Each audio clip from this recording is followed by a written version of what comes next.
It's playoff time in the Canadian Football League. Welcome to the 3DownNation podcast. I'm Justin Dunk, joined by John Hodge and JC Abbott. Fellas, round one was definitely intriguing, so let's get into it. We're discussing the Calgary Stampeders making coaching staff changes. West and East Division award winners.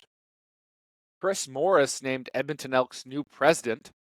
Manitoba Bison's head coach Brian Doby coaching his final U Sports game. English CFL TV ratings dropping 6%. And Canadian QB Curtis Rourke having another banner day for the Indiana Hoosiers. But first, the Toronto Argonauts knocked off the Ottawa Redblacks in the East semifinal 58-38 as Chad Kelly threw for 358 yards with 4 touchdowns. His team's defense sealed the contest late, recording 2 pick sixes off Drew Brown. What did you make of the performance from both teams, and who wins the East final, Toronto or Montreal? Well, it's going to be awfully hard picking against Toronto after what they were able to accomplish in that game, and specifically what Chad Kelly was able to accomplish, because there was a lot of questions going into it. A home playoff game at BMO Field, the exact circumstances, albeit against a different team and in a different week, is what happened last year, wearing his first ever playoff start. He had what may have been the single worst playoff performance by any quarterback in CFL history. And I'm not going to go so far as to say that this was the single best performance by any quarterback in CFL history, but it was perfect. That's a perfect passer rating from Chad Kelly. What he was able to accomplish going 18 of 20 was truly remarkable. Every time there was a bust in the Red Blacks coverage, he was able to exploit it for big gains, with the exception of the one fumble, which frankly I don't fault him for, because Lorenzo Malden almost split him in half. He was very safe with the football. He didn't make any major errors. He didn't put the ball in harm's way. He bounced back from some early adversity to answer all of those questions about whether or not he's a playoff choker. I think the Argos offense is the most potent right now in remaining in the CFL playoffs, and they're the team that I have picked to go all the way. I want to focus on the Ottawa Redblacks, and let me say this first, fellas, that I believe Tommy Condell to be a decent human being, let's say. Okay, he's always been nice to me. He's invited me in, multiple times in the past to watch film, and I appreciate that invitation. That said, you look at his time with the Hamilton Tiger Cats, the lack of commitment to running the football, and then specifically this game, going into it without a real, true running back on the roster, Braylon Addison starting at running back. And you look at the other teams that have been successful, namely the Winnipeg Blue Bombers in recent years in the Canadian Football League. And I believe that you have to at least have some semblance of a running game. Now, I'm not going to say that you need to copycat what the Blue Bombers are doing to beat them, or that you have to run the football 20, 30, 40, 50 times in a game to be successful. But when you look at this matchup, that Argos front is the real key for them on defense. Flo Ormalade, Jake Serezna, those guys are monsters. And when they know that the majority of the time it's going to be a pass play, those guys can just get after it. And also for the offensive line, the Redblacks have built a more physical offensive line than they have had in previous seasons. That's one of the main reasons why they got in the playoffs, fellas. Now, correct me if I'm wrong, but I believe that the Ottawa Redblacks have only won one game since releasing Reichel Armstead. Is that right? Give me 10 seconds. I'll be able to verify. All right, I'll continue. You fact check me there. But this is what I'm talking about. You look at the Saskatchewan Roughriders, who not only dressed one American running back, but put another one on the roster. That happened to be Reichel Armstead. And they were a physical team that muscled out the BC Lions. Hodge, you got the stat? They've won 2 because they won against Hamilton week 21. Okay, my bad. So since releasing Raquel Armstead, who was among the league leading rushers and could have been the league leader in rushing if he continued to have a starting job. Now, part of the reason that he was released is admittedly Raquel Armstead's attitude, but he just really wants to get the football. So that's why I want to focus on this for Ottawa, because I believe that going into this game, the Redblacks had a chance to win it. And yes, it was close at times, but I just truly believe that if there was a semblance of a running game, for multiple reasons, but top among them, for exactly what JC talked about, that you can keep Chad Kelly on the sideline, that your offense gets that balance and at least has some, I don't want to even say threat, but physicality to it. Because I think that helps offensive linemen impose their will instead of just catching pass rushers like Ormalade and Serezna coming at them all game long. To me, that was something that really stood out. Yes, I know the game kind of got out of hand there. The Argonauts put up 58 points, which was wild. But you're putting a lot on Drew Brown in his first career playoff start to throw it over 60 times. Yeah, that to me is a huge red flag. And I know that there are some analytics people who talk about how running the ball doesn't matter and you can be just as productive. Well, I'm sorry, but when your quarterback drops back to pass 61 times, that is putting them at a huge risk of getting injured, right? And yes, some people will look at the stat line from Drew Brown and go, well, he put up 487 yards through the air. How can you criticize that? Well, if you average that out over 61 attempts, that means that every time he tried a pass, the Redblacks generated fewer than 8 yards.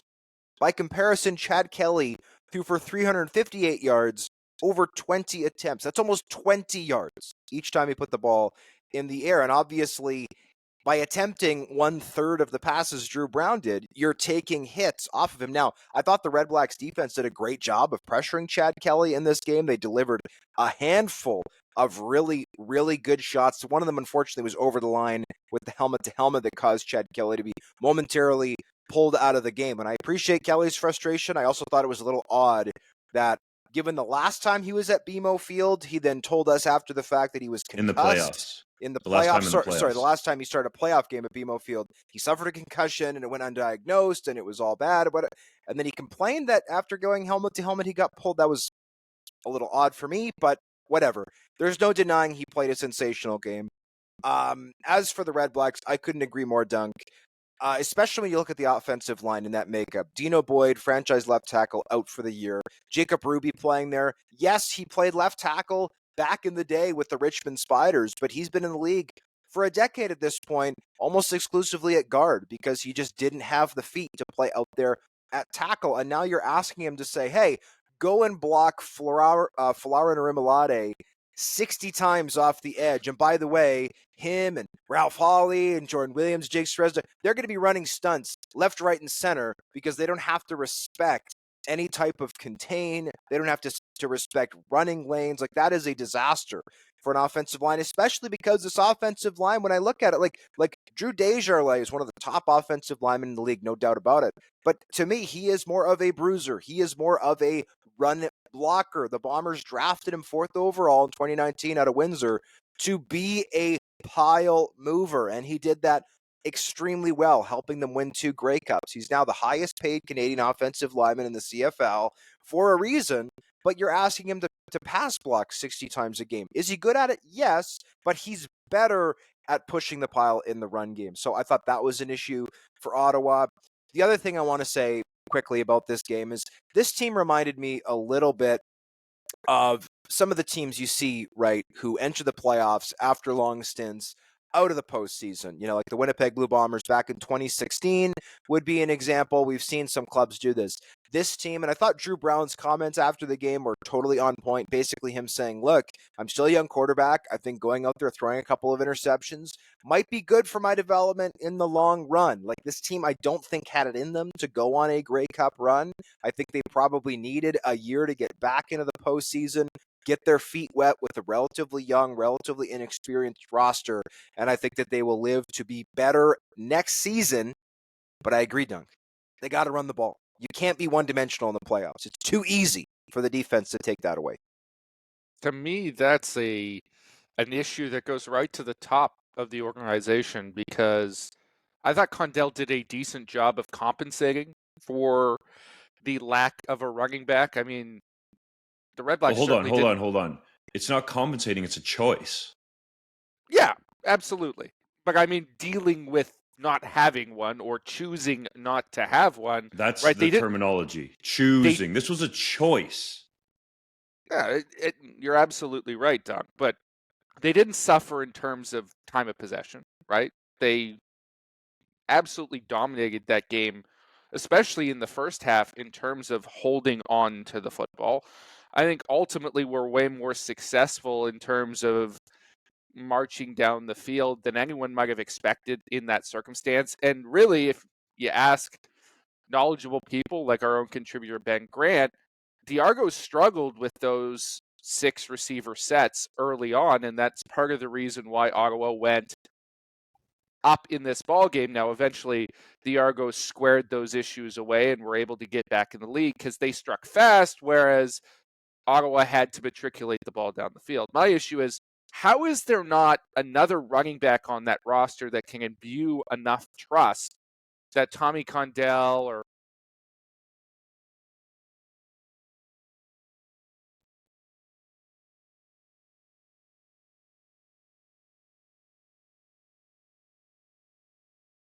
I think we've lost JC. I'll take over for him. He'll come back in. But to me, part of the challenge for the Red Blacks is without a running game, it's tough to produce in the red zone. This team only scored touchdowns on 41.5% of their red zone possessions this season. That is almost 10% lower than the next worst team. And that led to Lewis Ward trying a season like league leading, I believe, was 47 field goal attempts from inside of 40 yards. The next most was 37 by Sean White, a team that is also not in the playoffs any longer in BC. So to me, I think this was a positive step for the Red Blacks. I don't think it was realistic for them to go from bottom of the barrel to a Grey Cup in 1 year. Mind you, I suppose they did that 2014 to 2015 after their expansion year. But the East is a lot tougher this year than it was back in 2015, right? With top dogs like Montreal and Toronto in the division. That wasn't the case back in 2015. So for me, I think this is a positive season for the Red Blacks, but they are still a flawed football team.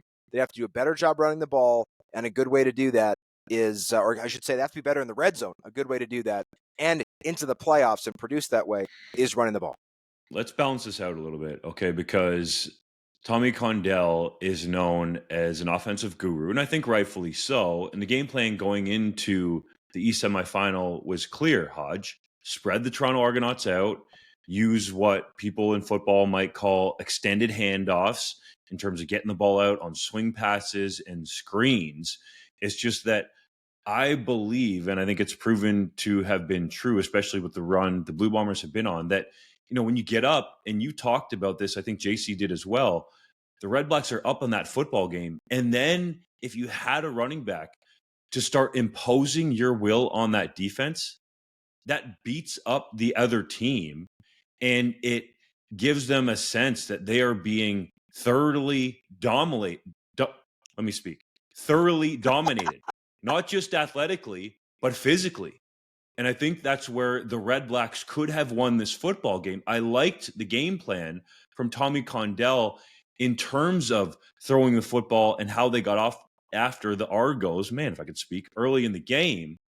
I just think if you have that running game to start imposing your physical will and then balancing it out a little bit, that split second where, let's say, Flo or Malade doesn't know on first down if it's going to be a run or a pass, buys you that extra time that helps out your offensive line. But when you have an idea that, okay, this team isn't even dressing a true running back, then I can just get off the ball that much faster. The get off happens so quickly, and it's critical in the Canadian Football League with the yard off the ball. So I'm not saying that you can't ultimately go and win trophies with that kind of an offense. I just think that you need to be able to do it. And the Red Blacks have shown when Reichwald Armstead was there that they can do it to a high level. So it's not like they don't have the athletes and the ability to do it. It's just an open question to me as to why that choice, and that's why I wanted to correct JC, because it is a choice, was made, not to dress a true running back in the game to at least give you that ability to physically punish the other team, especially when you get the lead and with a young quarterback. I'm not saying Drew Brown's not good enough to win a football game, throwing the football over 60 times, but it's a lot to ask a player in his first playoff start. And it has nothing to do with Drew Brown's skill set or mentality or lack of leadership, anything else. This guy's arrow is completely, definitely pointing up. But it just is something that, we'll have to ask the Redblacks about in the offseason as to why that decision was made.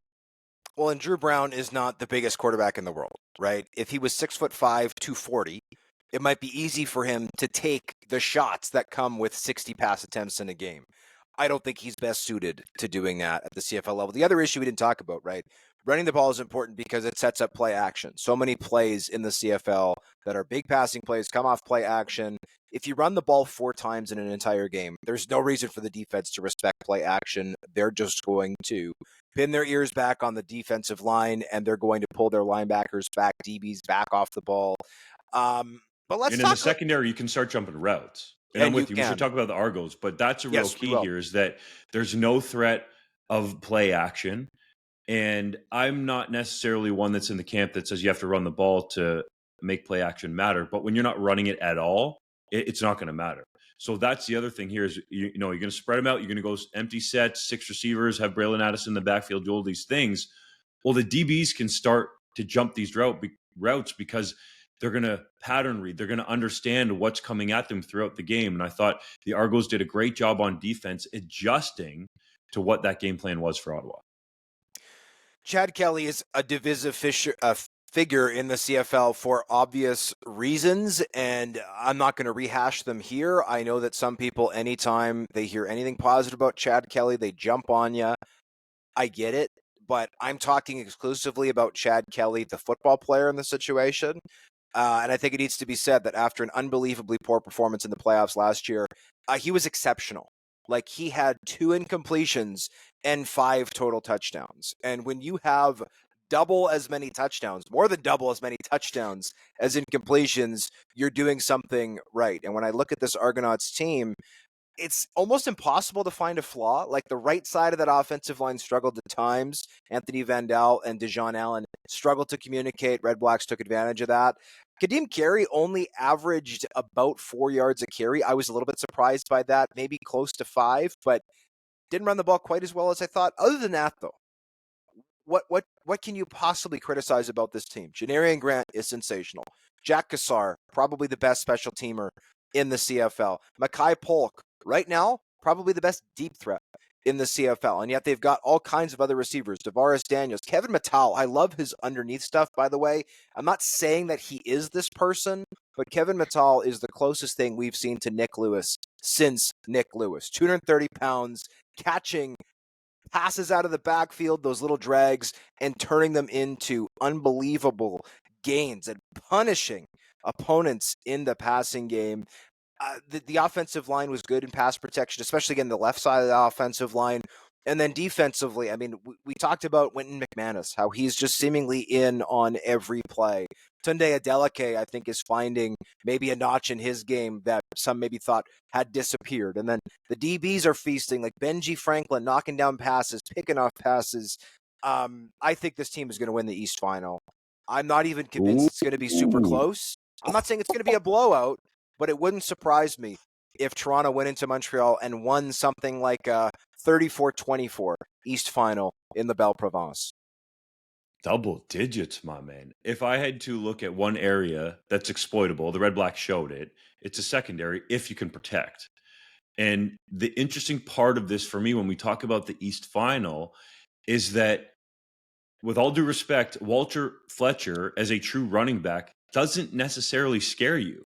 So the Alouettes, I don't think they're going to go empty and throw the ball 60-plus times, but Jason Moss is going to have to establish that Fletcher can be relied upon in the playoffs.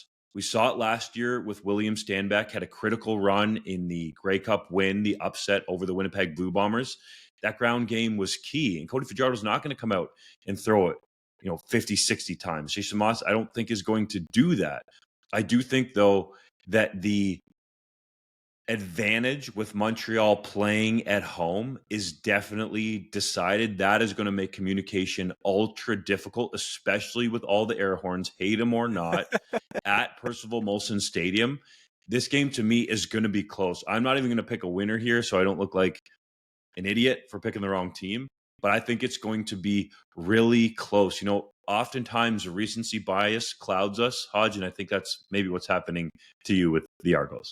No, it's not, because I think the Argos have been the best team in the CFL for the past 2 months, and I've been beating that drum, and people have been starting to wake up to it. I also, when it comes to the air horns, think it's inappropriate to say hate them or not, because nobody does not hate them. It's just hate them, period. That's not true. Montreal fans love them. I guess. Outside of the province of Quebec, there is not a hate him or not. It's just hate him, but I digress.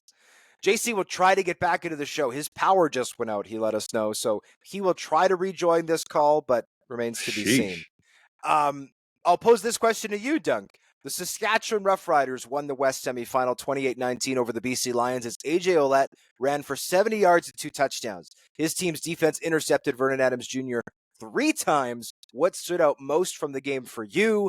And who do you think is going to win the West final in the Peg?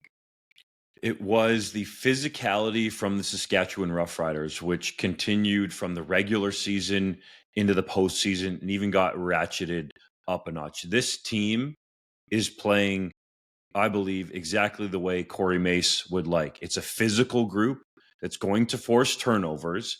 And now we've seen it proven in the postseason. Run the football, have some balance, and Trevor Harris is going to be precise. He made a number of throws that I don't think too many quarterbacks in this league can make. Only the elite quarterbacks can make. I'm talking about off linebackers and defensive backs' heads into small windows in coverage. It was a great performance from Trevor Harris. He's not going to get talked about like Chad Kelly is. You're drooling over there over the guy wearing number 12 for the Argos, rightfully so, because Harris didn't account for 5 total touchdowns through 1 in the game. But he was, as Corey May said, surgical in this one. The defense closes it out. I would like to see, though, from the Riders, if they have visions about going into Winnipeg, winning the West Final, and getting to the Grey Cup, that the offense needs to be able to close out these games at the end of it. Okay, that has to happen. When you have the ball in your hands, you need to be able to get it done. You can't continually rely on this defense coming up with fourth quarter interceptions as Nelson Lacombo and Roland Milligan did with the Lions in scoring territory. I do think Saskatchewan has a real shot to go into Princess Auto Stadium and beat the Blue Bombers, but you got to be able to close it out. If you're going to go in there sold out crowd, when the ball is in your hands in the fourth quarter, if the Riders have a lead, they need to be able to get it done on offense. I couldn't agree more. And I was looking back at the West Final in 2021. This is the last playoff game between Winnipeg and Saskatchewan. I was at that game. It was the latest West Final ever played because it happened, of course, during the pandemic season where this thing started in August, and it was like unbelievably cold. The Bombers turned the ball over 5 times in that game and won 21-17. The Riders were +4 on the turnover margin, still lost. And I went back and again looked at my article from that game and read the game notes, all that stuff. 3 picks for Zach Collaros. 2 were blatantly his fault on bad reads. 1 was on Nick Dembski, who kind of shoveled a pass into the arms of a Saskatchewan defender. I believe that was in the end zone too.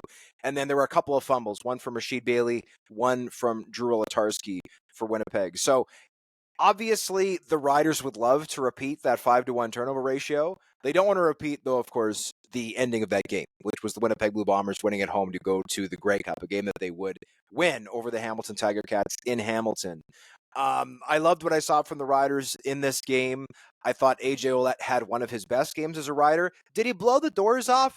No. But he showed some of the signs that we saw back last season in Toronto, and some of those parts of his game have maybe been missing, right, through parts of this season. I also thought that the offensive line handled itself very well after suffering an injury that forced Logan Ferland to move out to right tackle. And then, of course, you had Big old Trevon Tate, who's been he's been at right tackle all year, suddenly having to reverse his footwork, go to left tackle. He got eaten for lunch on one sack, but otherwise held his own. It's tough. Trevor when you've Reed got all rolled those, up on. That's what you're talking about. Well, it's tough when you have all those moving pieces. Peter Godber's obviously been a long-time CFL center, but he was essentially a healthy backup because they didn't want to mess with the cohesion along that offensive line. So I thought those guys handled it well up front. I mean, Jameer Thurman is sensational. Marcus Sales avenging his former team, cutting him back in training camp.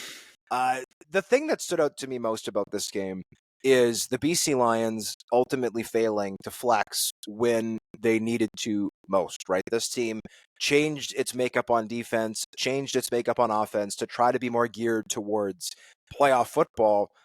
And at the end of the day, nothing changed, right? William Stanback was almost a non-factor, 7 carries for 27 yards. They couldn't run the ball.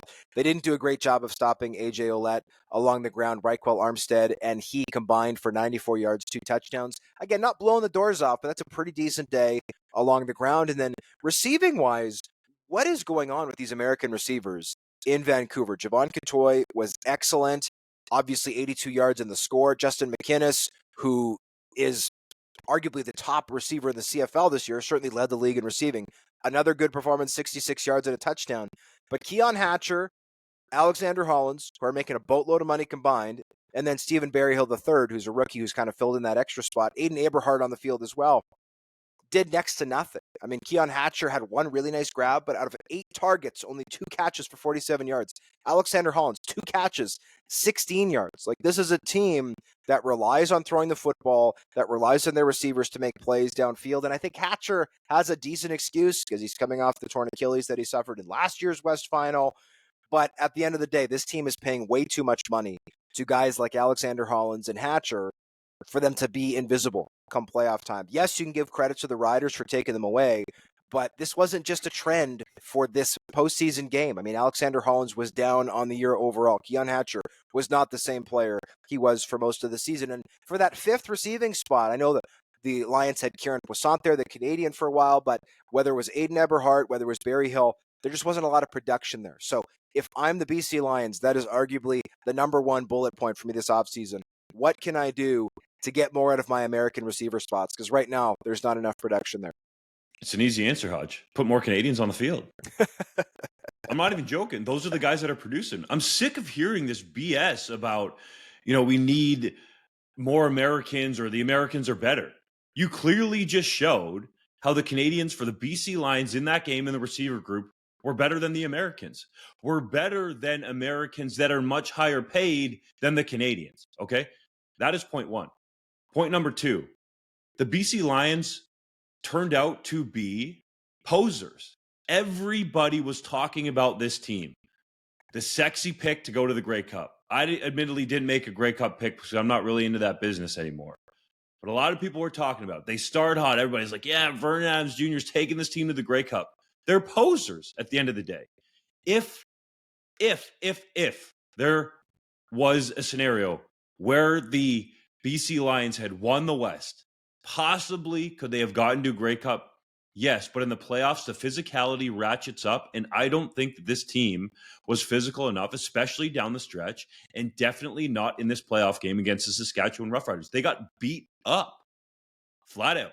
Not a good enough football team to win the game. The other tidbit that I will add, and this is where I felt like the game was over before anything even kicked off, Hodge, and I usually don't say things like this, but it speaks to the mentality that this team had going into the game. I was in the Hotel Saskatchewan coffee shop. I believe it's called Cafe Royale. I love that spot. I've been there for all the home regular season games for the Riders. What you getting there? You don't even drink coffee. It's a coffee shop, but they got smoothies in there. So I go in there and get my smoothie after my workout. I see. And I'm sitting in there, and, people tend to come in and out, and I hear some BC Lions players come in and out. And one of them said, I need to get my hot drink because it's cold outside. And I'm sitting here thinking, bruh, it's like nice weather in Saskatchewan. You think it's cold outside? This game's over. Over, right there. That speaks to me to the mentality. Corey Mace embraces the cold, knows his team needs to be ready for the cold. AJ Ouellette's out there flexing those big Thor biceps with no sleeves over them. Man's ready for the cold. The Lions were not ready for the cold or for postseason football. That is why their season is over. And I do think, I'm not going to pick a winner. I'll leave that to you and JC later in the week. But that the Riders are real live dogs going into Winnipeg because Corey Mace has this team playing physical. They're clearly going to commit to the run and have balance on offense. And the defense, at some point in time, is going to force a takeaway in that game, if not multiple takeaways. This should be a great, highly competitive West final. And I think if you're the Blue Bombers, you're playing it to prove that this run, and I still don't know if we can call it a dynasty because there's only 2 Grey Cup victories in there, but this dynasty in the West Division, let's call it, because they've dominated the West Division for the last 5 seasons, is over or not. There's a lot on the line here for both of these teams. Count me in the camp, by the way, since we're talking about the dynasty, I would say the Bombers are not currently a dynasty. I think if they get to a 5th straight Grey Cup, I think you can make the argument, because getting to this game 5 times in a row is stupidly hard. I think you got to win, though. Stupidly hard. Like, I think if the Edmonton you win Eskimos from the 70s and 80s are like, they did. You got to win. Yeah, but a lot of people consider the Stamps a dynasty, right, from like the Huffnagel-Dickinson era, and that was, I guess, That's 3. not you or I, my man. Yeah, but I'm just saying, as a whole, could you make the argument? I'm not saying the Bombers currently are or aren't. Objectively, I would say personally, I would not call them a dynasty right now. I think if they win a Grey Cup, they're inarguably a dynasty, right? 3 and 5 years with 5 straight trips, I think, is a dynasty. I think if they win on Saturday, that maybe gives them a case. But again, if they lose the Grey Cup for a 3rd straight year, that kind of throws a bit of a turd into the punch bowl, so to speak. Gross, bro. Yeah, that's a Little Giants reference. So shout out to those who watch Little Giants as often as I do. Getting back to the game at hand, though, this was a very impressive performance for the Riders. They simply outclassed the Lions. And I was one of those people last offseason saying the Lions are going to be my pick to go to the Grey Cup and win it at home. Obviously, that did not come to fruition. And then we'll talk about this a little bit later in the show. That is why I believe we will be seeing some changes in BC this offseason. That's what you call a tease. I love it. The Canadian Football League unveiled its West and East Division award winners, including Brady Oliveira and Bo Levi Mitchell for MOP, and Roland Milligan Jr. and Tyrese Beverette for MODP. Were there any snubs, and if so, who? The 4 players you mentioned, Oliveira, Mitchell, I guess Milligan, and Beverette, were my 4 picks for these awards. Those were the players I voted for, so I do not think there are any snubs there. I was delighted to see Ryan Hunter get the nomination out of the East Division. I thought Ryan Hunter should have been the most outstanding offensive lineman in the CFL last year. I also voted for Logan Ferland out of the West. Martez Ivey was almost my pick. He was sensational at left tackle, but I thought that the way Logan Ferland bounced around that offensive line was very impressive. Rookie, I thought, was a mistake.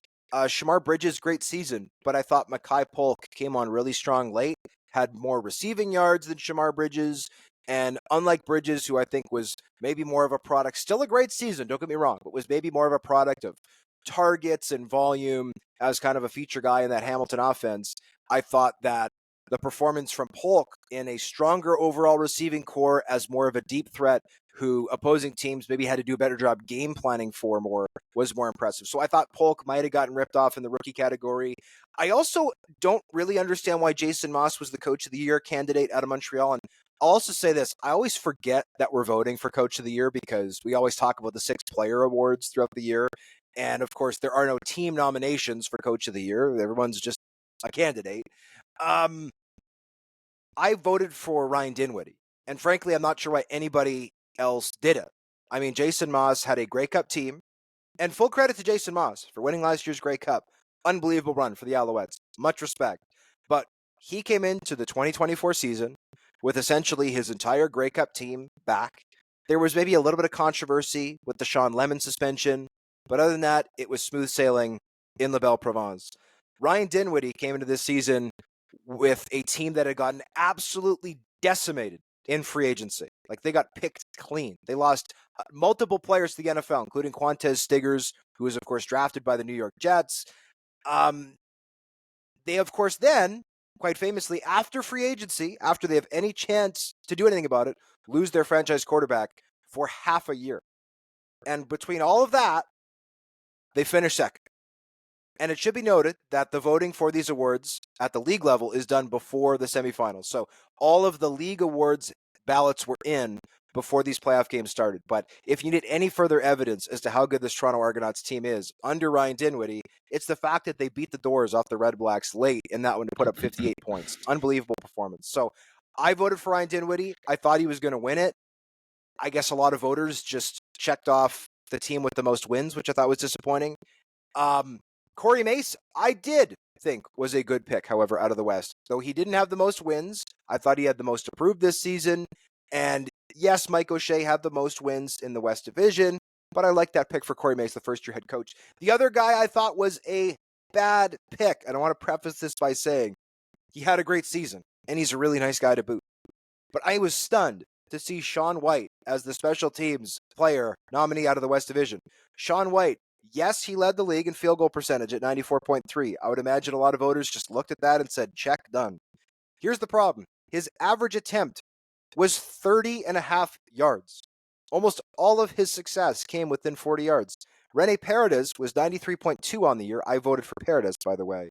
Average length of 37.5, 20% longer attempt. Yet Paredes had essentially the same rate. And Sean White, let's not forget, spends most of the year kicking in a dome. I'm sorry, but kicking in a dome is simply easier than kicking out where the wind is blowing, especially a place like Calgary that gets a lot of wind. And of the 5 candidates, I would almost argue that the least deserving player was Sean White. I mean, Sergio Castillo's percentage was a lot worse, but he was hammering balls from 60, like on repeat. Jake Julian was incredible punting the ball in Edmonton, and then Roland Milligan Jr., the Saskatchewan candidate, obviously was great on teams all year. So I thought that there were a couple of minor snubs. White, though, I thought was a major snub. Whether it's Paredes or Julian, whoever, I thought he was arguably the least deserving player out of the West in that category. To me, the major snub was Roland Milligan Jr. not being the West Division nominee for MOP. He got my vote, and part of it, I suppose, is historical, to be quite honest, that if he's not going to get there this year, then what defensive back is ever going to have the opportunity to do that? And not just a defensive back, but an ace on special teams. 20 special teams tackles. I believe he was tied for second in the league in that category. Hodge, you can fact check me if you want. I think he was there. Yes, you're correct. Or tied for the second most. But that's how I felt about it. Brady Oliveira should have won the MOP last season. He got my vote last year. I think he did have an outstanding season, but I think if you look at these two players relative to their positions, that Roland Milligan Jr. was, by many people's account, far and away the best defensive back in the league, and he was one of the top special teams players. So if you're a defensive back or a defensive player in the future, thinking you got a shot to win MOP and you've dominated 2 facets of the game, well, with all due respect to Brady Oliveira, he dominated 1, then let's just call it what it is. Let's add an O in there, most outstanding offensive player, just like they do with most outstanding defensive player. You know, there are positives, but also drawbacks to the way that the CFL has named these awards. So I think let's just call it what it is. But I do think that Roland Milligan Jr. should have been the West Division nominee or West Division winner for most outstanding player. That is nothing against Brady Oliveira, who got my vote a year ago.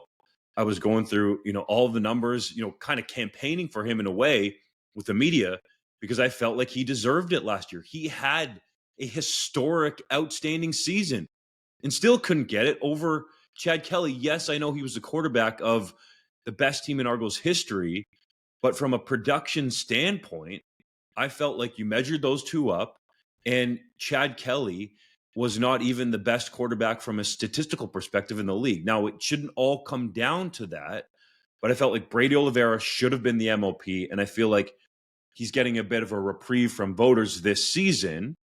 And I'm not saying, again, that he's not a great player, but because he didn't get it last year when he should have won the award and got my vote. To me, that is the most glaring error. And Hodge, you talk about some of the snubs, and Mackay Polk, I think, is one of them for sure. And it just brings me back to your idea. We need to fix this system. And for starters, can we please go back to calling them West or East Division All-Stars? You are not all CFL West Division. That makes no sense. It is just another thing that people can make fun of. So whoever is the new commissioner, please just go back. West Division All-Star, East Division All-Star, CFL All-Star. That didn't need to be changed. The CFL wasted their time on that when they could have listened to you, Hodge, and gone about changing the voting process in the way that these major, and I stress major, individual awards are handed out, because we need to get this corrected. The All-Star stuff did not need to be corrected, but these major awards, I implore you, CFL, whoever the new commissioner is, whoever's in the league office, let's get it fixed, man. This ain't hard. Let's honor the players who actually had the best seasons. Let's not split it up by division anymore. Let's get it right, please. Please. I kind of like the All CFL moniker, but to me, it should just be first team CFL, Yes. second team All CFL, That's and it. just have the best players. You don't have to go by division. Not even second team All CFL. No. All CFL, one team. Hodge, there's 9 teams, bro. There's 9 teams. Well, one fair. All CFL team, and you can have your divisional All Stars. I'm comfortable with the divisional All Stars. Like Hodge, Okay, for example, fair. there's only been 9 Saskatchewan Roughriders quarterbacks ever named West Division All-Stars, let alone CFL All-Stars. Like, it's a rarity. So let's just have West Division, East Division All-Stars, and an all-CFL team that is one team. My only nitpick with the divisional All-Stars is if, let's say, 2 quarterbacks out of the East throw for 8,000 yards and 100 touchdowns, that means that one of them is still never going to be a divisional All-Star. Because no, but I'm saying if we use your idea, fair, overarching, that those guys could still be voted for. But we can still have, who people believe are the best in the divisions, if we're going to go that way. And at the league level, vote for that overall guy. I kind of see what you're saying about 2 all CFL teams. That makes some sense to me. Like, I just think if you're the second best quarterback in the league, it shouldn't matter which division you're in. You should get a nod for some type of all-star or all CFL recognition. And the divisional thing, by the way, stinks for the awards for a few reasons. Now, I will say Oliveira Mitchell is a super compelling MOP vote. I don't know who's going to win that one. I'm looking forward to awards night for that.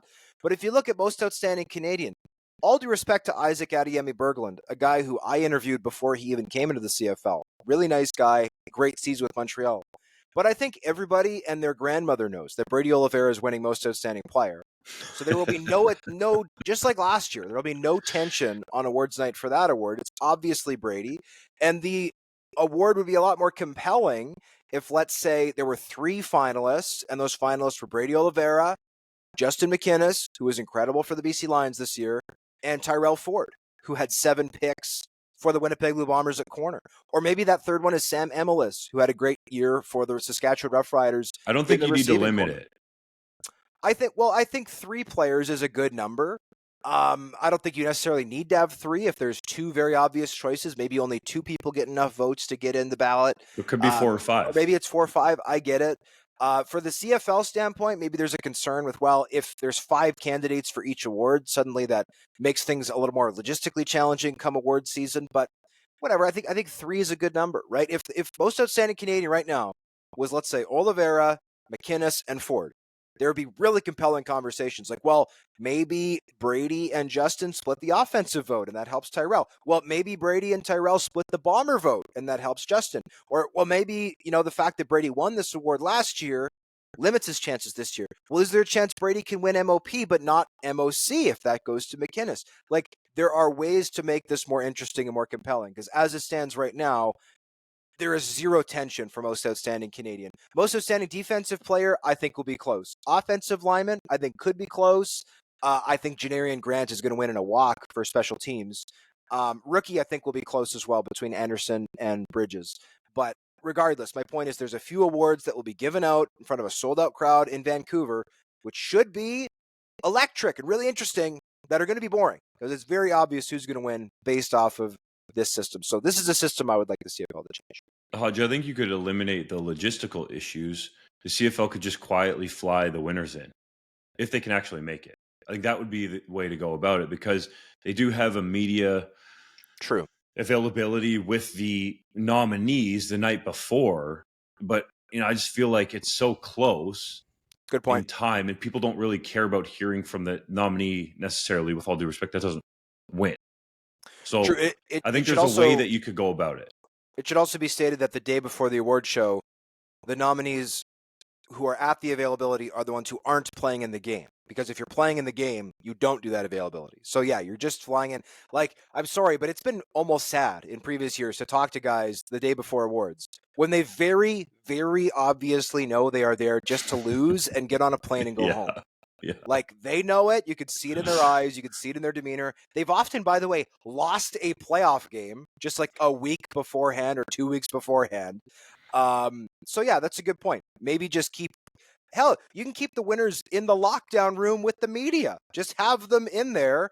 They can have dinner, they can eat, they can whatever, because everybody in that room is under lockdown anyways. And then when they win, they go out and they do their thing. Heck, you could even that way do the media availability before the announcement if you want to. Just say, hey, the winners are here. We're going to do a 30-minute window before dinner starts. Ask them whatever you want about winning these awards. And that way you've got your quotes ready to go. You got your stories ready. There you go. We're solving the world's problems right now. Just do the availabilities before they win. That way you get your quotes out there with the announcements. Boom. Done, fixed, sold. Next topic. The CFL awards problem. But let's get real here, okay? Let's run down the major awards. You said Janarian Grant should win in a walk. Agreed. He got my vote, okay? I've already voted. So, yes, Janarian Grant. So let's do it right now, because I believe I voted for Janarian Grant. We should talk about it. Most outstanding player, Brady Oliveira. I voted for Brady, yes. There we go. Most outstanding defensive player, Roland Milligan Jr. I don't think that this should be close, Hodge. I voted for Tyrese Beverett. You crazy, bro. You are crazy, dude. Come on. Here's the issue. 20 special teams tackles for Roland Milligan Jr. Sensational. There's no reason for those to count to this award because it's a defensive award. And for me, Tyrese Beverett has a better body of work, and I'm taking the player who I think is more versatile. Tyrese Beverett has started games in this league at defensive back, at will, at Sam. To me, he is the better player. Roland Milligan Jr. You're crazy. Roland Milligan Jr. could do that too. I'm going with Tyrese Beverett, but he hasn't done it, and I'm not going to judge a player based on something he could hypothetically do. I'm going to judge a player. But do I think Roland Milligan Jr. is going to win this award? Absolutely. Why? Because he didn't get the MOP nod, and I think that that'll build him sympathy with voters. But I did vote for Beverett, and I will not lie or misrepresent that publicly. I voted for Tyrese Beverett. Okay. It should be Roland Milligan Jr. for all those out there. Most outstanding Canadian, Brady Oliveira. Obviously Brady. Next topic. Most outstanding offensive lineman, Ryan Hunter. I voted for Ryan Hunter. Logan Ferland again. Great season, great versatility. Ryan Hunter has been starting at left tackle for the Argonauts the last while. He can also start at center. He is the most outstanding offensive lineman in this league. He should have won this award last year. Then what do we have left here? Most outstanding rookie? Is that it? Most outstanding rookie, Nick Anderson and Shamar Bridges. I voted for Nick Anderson, who I thought brought tremendous physicality to that Edmonton Elks defense. And again, like I said, I don't think Shamar Bridges, as great of a season as he had, not taking anything away from him, but Mackay Polk, in my opinion, should have been the nominee from the East Division anyway. And I'll also say this, Ralph Hawley, who had 8 sacks as a rookie, as a defensive tackle for the Argos, should have arguably been up for this award. He couldn't even get divisional consideration because he plays on the same team as Polk. So I voted for Anderson, but this is another category that honestly could have 5 or 6 nominees at this point of the season. You could make an argument for any one of them. I voted for Anderson too. Job done. The only one we disagreed on was MODP Hodge. What about Coach of the Year? Corey Mace or Jason Moss?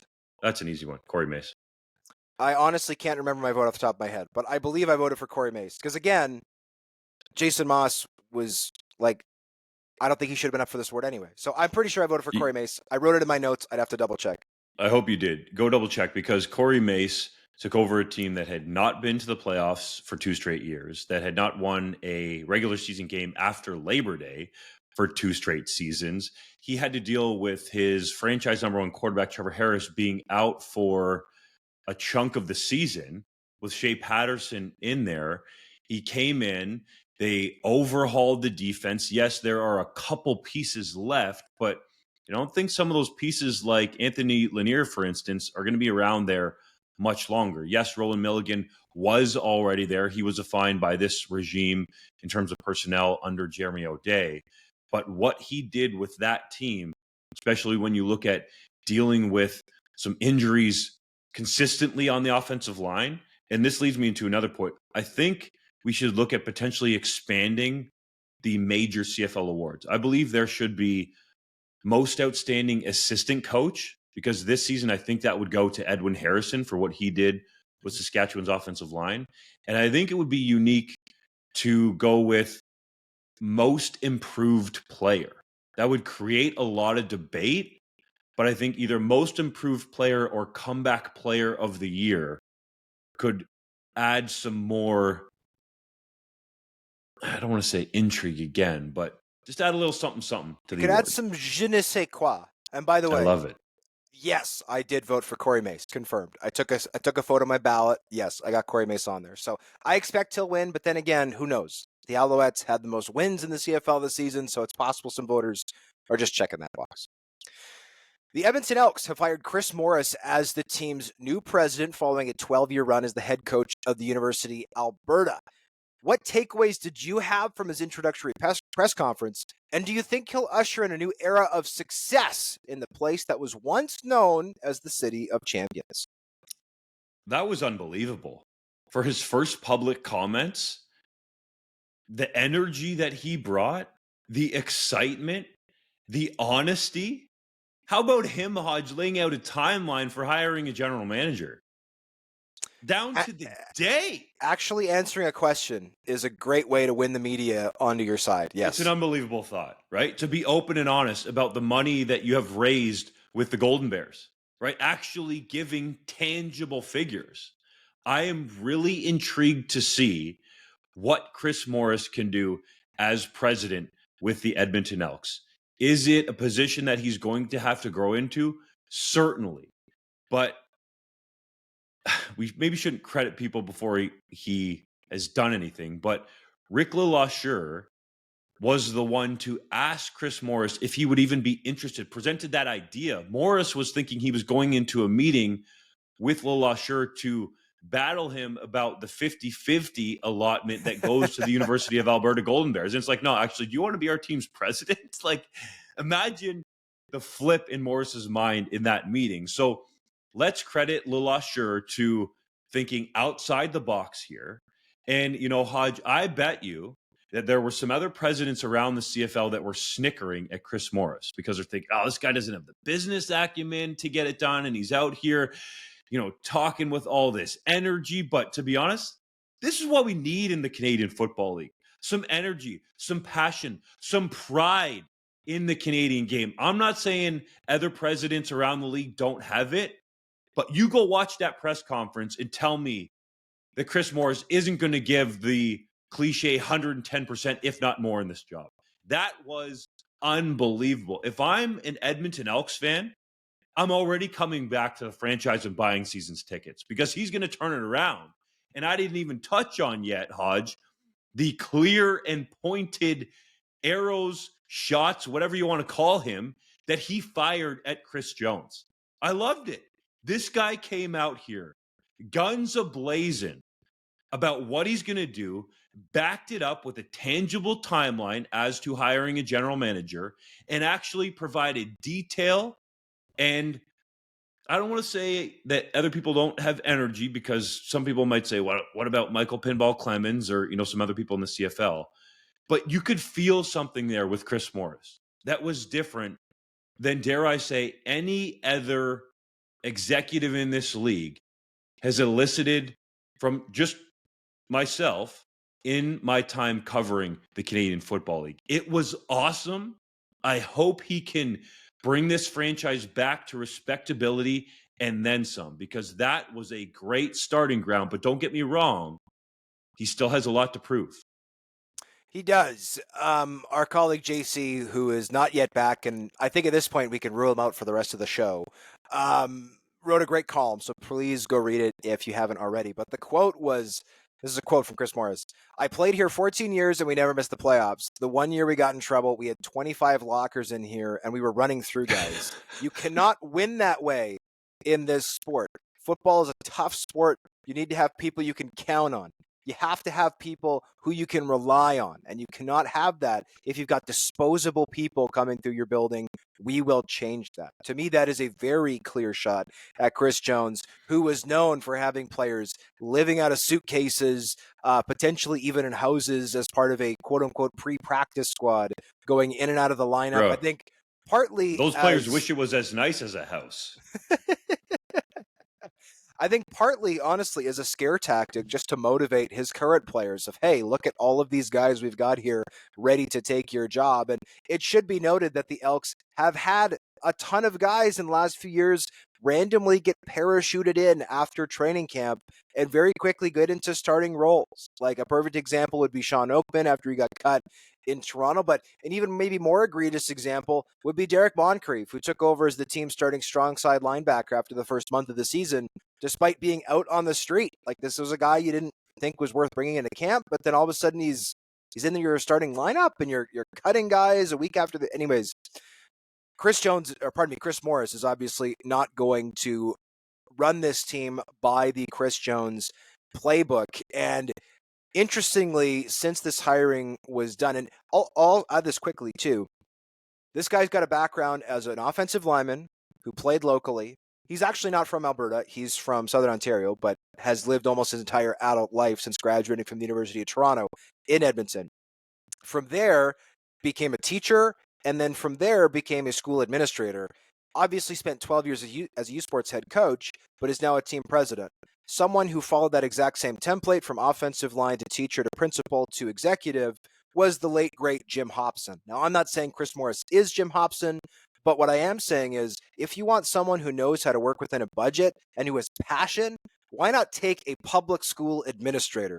Because there is not an extra dime to be spent in those jobs, and you got to have a heck of a lot of pride showing up to your school every day if you want to be a great administrator who can hold teachers and students to high account. So I think that background gives Chris Morris an edge, and obviously he spent the last 12 years coaching football, and U Sports head coaches, as we know, do a ton of administration, arguably more administration than they do actual coaching. So I think that will serve him well in this role. I think that his general manager is going, and I'm speculating here to be very clear, I think his general manager is going to harken back to what he referred to as the Eskimo way in Ed Hervey, who was the general manager the last time this team won a Grey Cup. I also would not be surprised if Ed Hervey's head coach was somebody who he's actually previously hired as a head coach and been around for about 10 years. While this individual was an assistant in Edmonton, while Ed Hervey was a player in Edmonton and then the team's head scout, and that is Rick Campbell. Now, Rick Campbell is under contract with the BC Lions for 2025. It is According to him, he told us before the season that he's under contract for 2025. But if you're the BC Lions and you want to make a change after the playoff game, which I'm not saying they do or don't, but if you do, obviously Rick Campbell will be available. And Rick Campbell has previously gone from one organization to the other in the same offseason to become a head coach. We'll talk about that a little bit later in the show.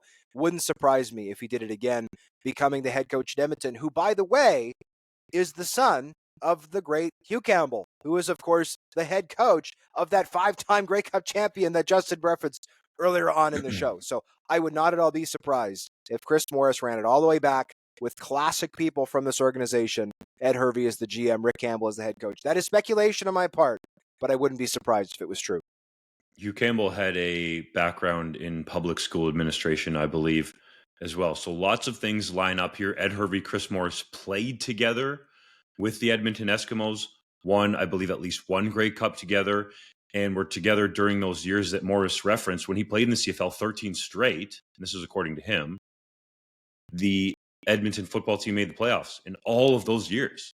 So he wants to have that kind of consistency with this football team. It does seem that Ed Hervey is the front runner for the general manager position. I think there is a lot of buzz behind the scenes about Rick Campbell potentially going to Edmonton as the head coach there.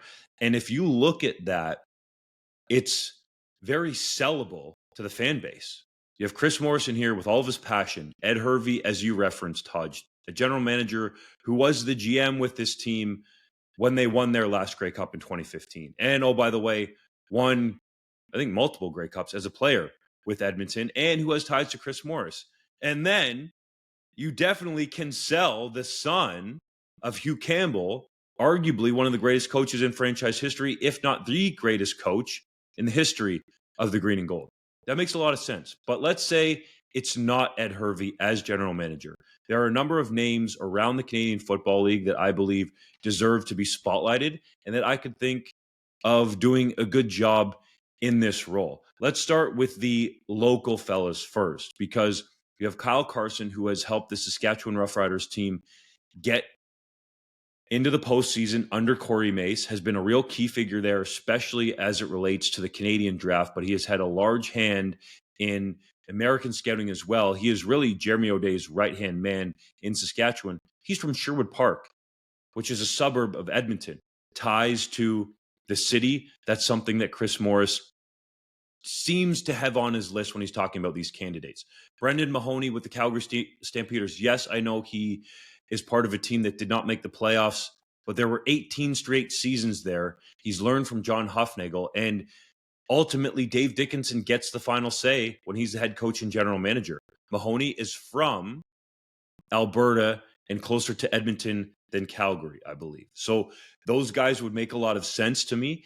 If it indeed is G. Roy Simon and he's going to have a shot, I don't want to leave his name out of it because I think he had a different energy that he brought around this team, along with Jarius Jackson, that he should be in consideration. If it is G. Roy Simon, then perhaps if he's going to be, for the first time, a full-time general manager, you might want to have someone alongside in the building who has experience as a GM in multiple markets, and that would be Brendan Taman. I think that can make a lot of sense. I think with what Taman has done and helped the Ottawa Redblacks get back into the playoffs, that he should be considered for an interview for the general manager role. He might not fit some of the check boxes that Chris Morris wants, but I think as an experienced guy who's been around this league for a long time, seen a thing or two, that could make a lot of sense. And then I want to highlight one more who's definitely down the list here, but Dwayne Cameron carries himself like a general manager. He is the head Canadian scout for the Calgary Stampeders, has really helped develop some depth there in terms of Canadians with the Stamps, being their CFL draft coordinator, whatever title you want to put on it. This guy is a riser, and much like Kyle Carson, carries himself like a future general manager. So I could see all of these guys being in the mix in some form or fashion. Whether they get an interview or not is to be decided. But I think there is a great pool of largely, Hodge, Canadian personnel men that could be considered, I should say personnel people, for this role in Edmonton. It'll certainly be interesting to see how the cookie crumbles. Speaking of Alberta, the Calgary Stampeders have turned focus to 2025 with Dave Dickinson remaining as the team's head coach and general manager. This offseason won't be without change, however, as defensive coordinator Brent Monson, special teams coordinator and assistant head coach Mark Killam, and defensive line coach Juwan Simpson will not be back. It remains unclear if there will be further changes to the coaching staff. Dunk, were these the right moves for Calgary? No, let's get it twisted. Not get it twisted, excuse me. The problem with this team, or we can twist it up, was the offense. The offense was the main problem with this football team, okay? But none of these guys are offensive coaches. These are clearly, Hodge, moves to make change, to tell your fan base that you are doing something. But the offense needs to be better. That is why Dave Dickinson is even more on the hot seat going into the 2025 season, being retained as general manager and head coach. And this decision is going to crank the heat up on the president there, Jay McNeil, and in turn, John Hufnagel, because they're going to ride this horse until the legs come off, okay? Until it's done racing, is far past those days that it should be on the track. Mark Killam is head coach quality in this league. There's going to be a team out there that benefits from adding Killam. I think it would make a lot of sense for him to go to the Saskatchewan Roughriders. The Roughriders last offseason, if people remember, you can go find the article on 3DownNation.com, asked the Stamps to interview Killam for their special teams coordinator role and potentially more. That request was denied. Like, if you were going to bring your brother in Craig Dickinson, why didn't you just let Killam go to Saskatchewan? You kind of held him hostage there for a year, okay? Brett Monson has shown to be among the elite defensive coordinators in this league. Have there been some injuries there that he had to deal with? Yes. Did he get the most out of the unit? Suppose Dave Dickinson doesn't think so. But Monson is quality. You could easily see him landing with a former Calgary Stampeders offensive coach, Ryan Dinwiddie, in Toronto. Let's see how the rest of the season plays out with the Argos. This dual coordinator thing has worked so far, at least to get them to the East Final. But I think Monson would be an upgrade there. So when you have coaches that you let go that get picked up quickly and have interest behind the scenes right away, that tells me that I don't think you're actually addressing the issue, which is the offense. The offense has to be better for the Calgary Stampeders, and also the way that they go about their personnel. And both of those things fall on Dave Dickinson. So he's got a lot to get solved. Yeah, a few things. One, we should say that the Stampeders were 9th in opponent net offense. Well, sorry. Let me back that up. Let's address the offense first. Offensively, the Stampeders were 8th in net offense. However, they were 9th in average yards per play, which to me is the better statistic. So, yes, that would be 9th. They were also, by the way, 9th in offensive scoring. Defensively, they also struggled. They were 8th in opponent offensive scoring. They were 8th in opponent net offense and 8th in opposing yards per play. So the defense was a problem. I thought that a number of their veteran players had down years. Micah Awe was not the same player he was in 2023. Mike Rose was not the player he was in 2023. James Vaughters was not the same player he was before the injury he suffered in 2023. And I thought that the secondary from a personnel standpoint was a little bit of an adventure. It seemed like they went into the offseason going, hey, let's just go and sign Demerio Houston. He'll be our boundary corner, and then the rest is fine. Demerio Houston had a good season, but the rest of the unit was not fine. I thought they waited too long to get Benjamin LeBras in there at halfback. He was a big upgrade, I thought, over who they had there previously. But at the end of the day, I think the personnel side of this team is a problem. And when you look at the way this organization is structured, John Hufnagel, who I have the utmost respect for, nobody should question what John Hufnagel has done in this league. 5-time Grey Cup champion, 2-time CFL Coach of the Year. But there's a reason why he's not the head coach anymore. There's a reason why he's not the GM anymore. There's a reason why he's not the president anymore. He's technically a special advisor. That being said, we don't really know what day-to-day looks like for John Hufnagel. I can say that as someone who attends the Combine every year, he's still there doing the same type of what would appear to be scouting work that he did even as the team's president, because there were a few years where he was just the president, not the GM, but he was still, I guess, helping scout players and stuff. I don't really understand. But it should be noted that John Hufnagel's son, Cole, is in his 9th year as the director of U.S. Scouting. And so if you are John Hufnagel, who presumably has a hand in these decisions, if you go to him and say, hey, what's the problem? Is it our coaching staff or is it our personnel department? If he says personnel department, presumably that means his son is getting fired. And I don't have a son, but I'd imagine that I would have a really hard time if I did have a son, having a hand in having him lose his job, right? So I think if you're the Calgary Stampeders, you have the choice. Do we make serious changes to the personnel side or the coaching side?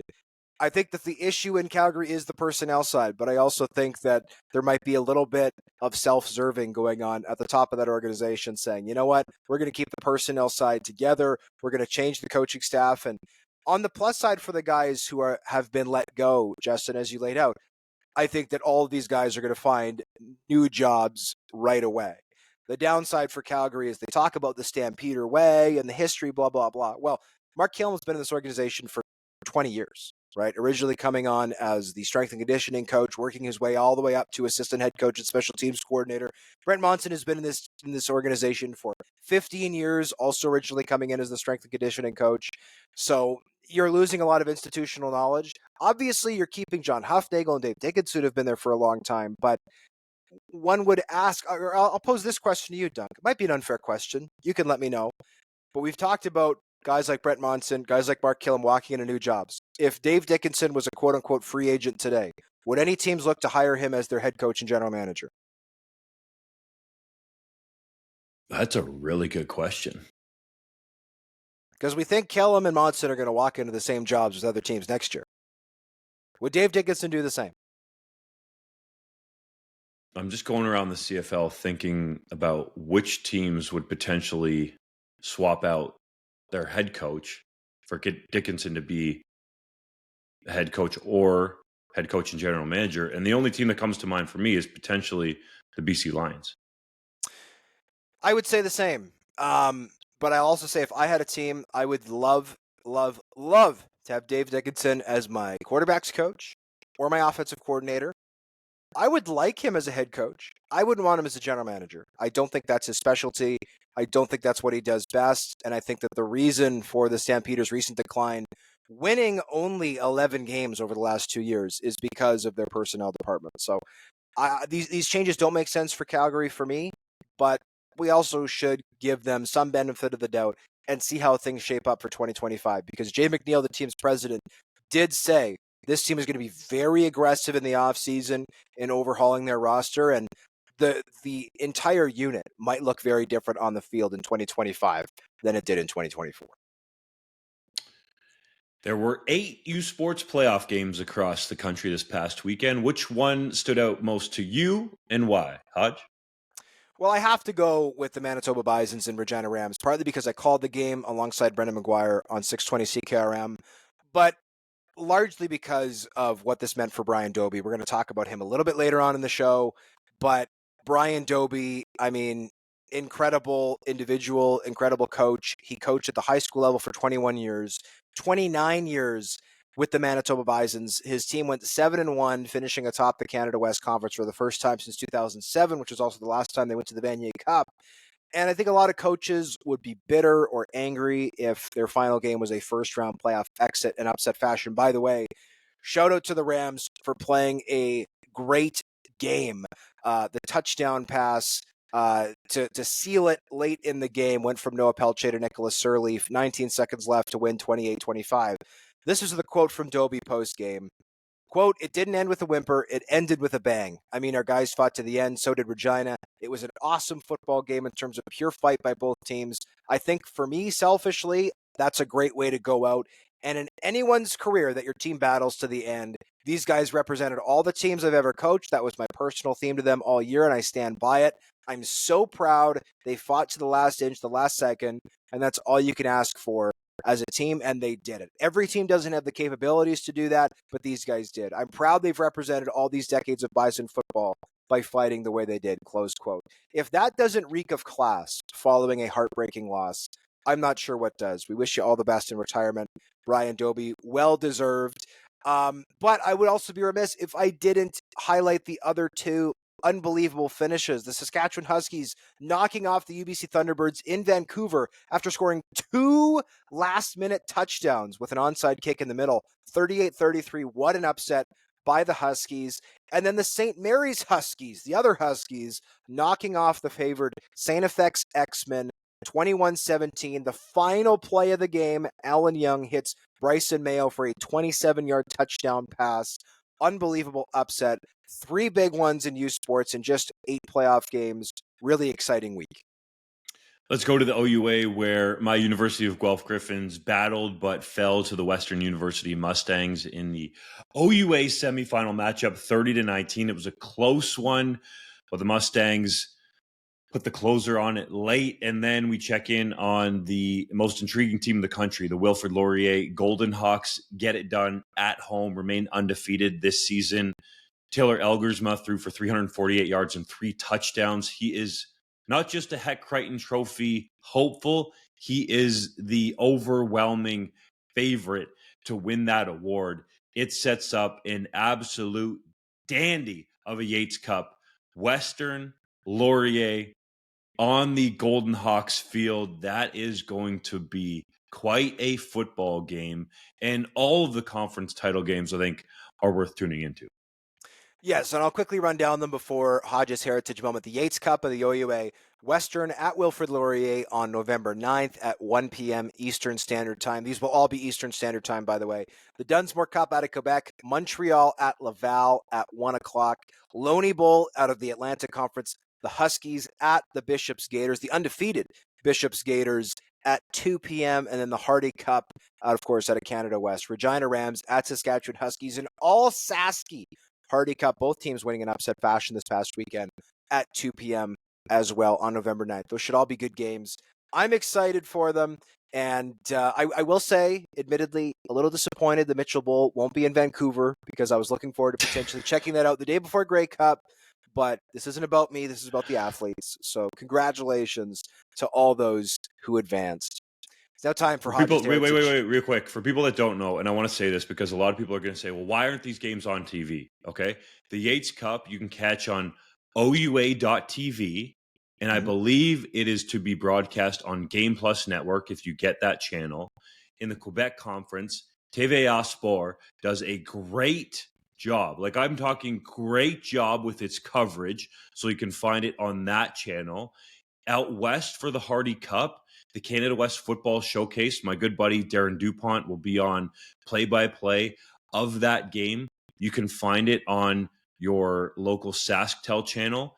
And then the game out east in the AUS, I believe, should be available via Acelink. But to put it out there to people, if you really want to watch it, it's just a couple clicks away, okay? OUA.TV, I believe Canada West also has a live stream feed that they're going to have through their service. The AUS will have the same, and I'm sure there's a way to find it in Quebec if you want to watch that great Quebec Conference final. So seek it out. Sometimes, yes, I know it can be frustrating because it's not right in front of you on your television set, but I want to stress that this is great football, and it is available in our ever-changing media landscape. Well said. Hodge's Heritage Moment. On this day in 2019, Rick Campbell and the Ottawa Redblacks mutually parted ways following a miserable 3-15 season. You don't say. Campbell was the only head coach in team history at the time of his departure, having coached the Redblacks to a 44-62-2 record over 6 seasons in the nation's capital. While his regular season record was mediocre at best, Campbell led Ottawa to 3 Grey Cup appearances in 4 years, including an upset victory over the Calgary Stampeders in 2016. Less than a month later, the son of legendary CFL coach Hugh Campbell was named the head coach of the BC Lions, where, at the time, the general manager was Ed Hervey. Dunk, what do you remember of this day? I remember, I hate saying this kind of stuff, but humbly breaking the news and the fact that this had been set up for a long time. People had told me that this was something that was in the works for weeks, if not over a month and months, because of the way that season went in Ottawa. So if indeed, from what we've heard behind the scenes, Hodge, does come true, if Rick Campbell, I'm going to keep using if, becomes the next head coach in Edmonton of that football team there, don't be surprised, because it's happened before. It has literally happened before, involving the same people. That is true. It's now time for the 3-minute drill. Hodge, you reported English Canadian Football League television ratings were down 6% year over year. Should the league be concerned? Concerned, no. I think the Summer Olympics played a role in this. I think the switch to CTV for certain games played a role in this. And Dude, that's the ratings, the main factor. Well, and the CTV ratings only are still up 5% from 2022. So concerned, no. But obviously, if you're the CFL, you would have loved to see this number go up again, especially as these media rights are going to be up for negotiation post-2026. The Montreal Alouettes received a visit from UFC legend George St. Pierre. Do you think he'll inspire them to win the East Final? Man, if GSP can't get you to fight at the highest level and get a win, I don't know who can, dude. Hodge, you reported the win-loss records for every CFL quarterback in 2024. Which QB stood out the most to you? That'd have to be Davis Alexander, who went 4-0 and also didn't get credit for it, but really should have gone 5-0 as he essentially won Caleb Evans' start for him. Canadian QB Curtis Rourke had a banner day against Michigan State, throwing for 263 yards and 4 TDs in a 47-10 win. Could his performance rekindle his Heisman buzz? It could, but he's got to pile up the stats, specifically the touchdowns. He missed one game with that thumb injury. Ashton Jeanty, I believe it is, the running back in Boise State, has had an unbelievable year, and Travis Hunter in Colorado are going to be stiff competition. But if Indiana keeps winning, and there are some big-time games on their schedule, including against the Ohio State University, then Rourke's certainly going to have a case. The Montreal Carabins led the way in the RSEQ with 11 conference all-stars. Which of the recognized players stood out most to you? Well, it'd have to be John Ojo, who is one of the ranked players in the CFL draft rankings. Ojo is an absolute monster off the edge for the Carabins. I'm excited to see what he does in the playoffs for that unit. It was an incredible day for Canadians across the NFL on Sunday as Josh Palmer, Chase Brown, Chuba Hubbard, and Theo Johnson combined for 5 touchdowns. Which one impressed you most? Ooh, it's got to be the Theo Johnson touchdown. Going up and getting sick. it like a rebound or an alley-oop, my man. You pointed it out to us, too, in the group chat. That I did. Let's go to Sergio Castillo, spending his off day on Saturday being a photographer for the Regina Rams in Manitoba Bisons game. Is this his next career? It might be, and it was just so funny. At halftime, I go into the press box, and Sergio is wearing a Bison's toque, a Bison's hoodie, and generally when I'm covering games at Princess Auto Stadium, he's on the field literally playing. So it was funny to have him as a colleague for that particular day. Last one, Justin Quirion was the AUS All-Star quarterback. Can you believe that's the first time a Bishop's QB has earned the honor? I can, because Bishop's forever was in the RSEQ. He threw for over 2,300 yards, 18 touchdowns compared to 9 interceptions. Dude balled out.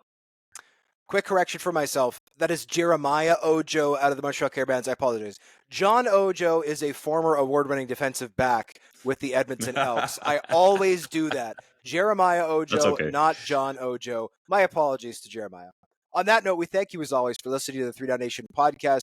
For JC Abbott, who's hopefully still alive, Justin Dunk, and myself, John Hodge, we'll see you next week for our next Hodge, episode. 1 second, real quick, because the next time we convene, the 3 of us are going to be together at Grey maybe. Cup. So if you're out and about True. at Grey Cup, make sure you look for us, and we'll plan to record the show during Grey Cup week in Vancouver. Yes, we haven't figured out our exact schedule for the pod next week, admittedly, but we will, of course, be together in Vancouver. If you see us out in public, I will probably be the first one you see because Justin is just a little wiener and I am very large. So if you see me, don't hesitate. Come up and say hi, and we'll have a grand old time. Out west for a game that will feature either the Saskatchewan Roughriders or Winnipeg Blue Bombers against either the Montreal Alouettes or Toronto Argonauts. It'll be a good one. We'll see you then.